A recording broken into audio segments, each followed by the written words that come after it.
Assalamualaikum warahmatullahi wabarakatuh. Bertemu lagi bersama saya Andrian Anturi. Di sini saya akan menjelaskan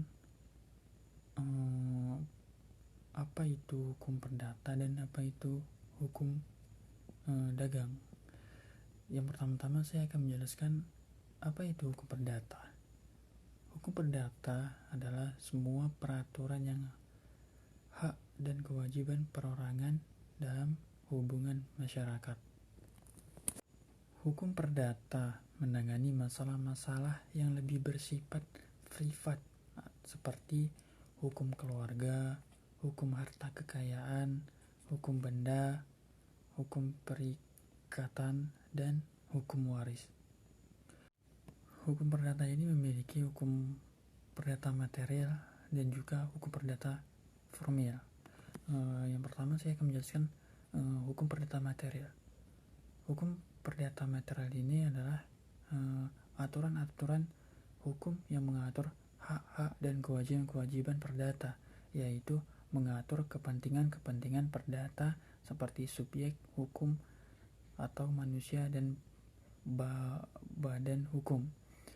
Adapun contoh dari hukum perdata material adalah perjanjian sewa menyewa, perjanjian hutang piutang, perjanjian jual beli yang diatur dalam KUH dan perjanjian jaminan pasal 1150 dan 1160 KUH tentang gadai. Selanjutnya tentang hukum perdata formil. Hukum perdata formil ini merupakan peraturan perundang-undangan yang mengatur tentang pelaksanaan sanksi hukuman terhadap para pelanggar hak-hak keperdataan sesuai dengan hukum perdata material mengandung sanksi yang bersifat memaksa.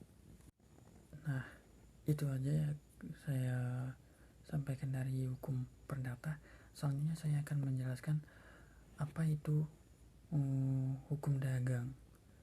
Hukum dagang berarti peraturan yang mengatur bagaimana orang, badan hukum, atau subjek hukum dalam jual beli untuk memperoleh keuntungan. Hukum dagang adalah hukum yang mengatur hubungan antara suatu pihak dengan pihak lain yang berkaitan dengan urusan-urusan dagang.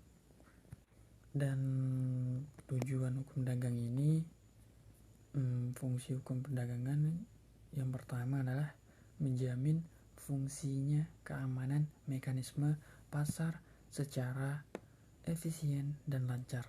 Dan yang kedua adalah melindungi berbagai suatu jenis usaha, khususnya untuk jenis usaha kecil, menengah, ataupun UKM. Dan yang terakhir adalah membantu memperbaiki sistem keuangan dan perbankan.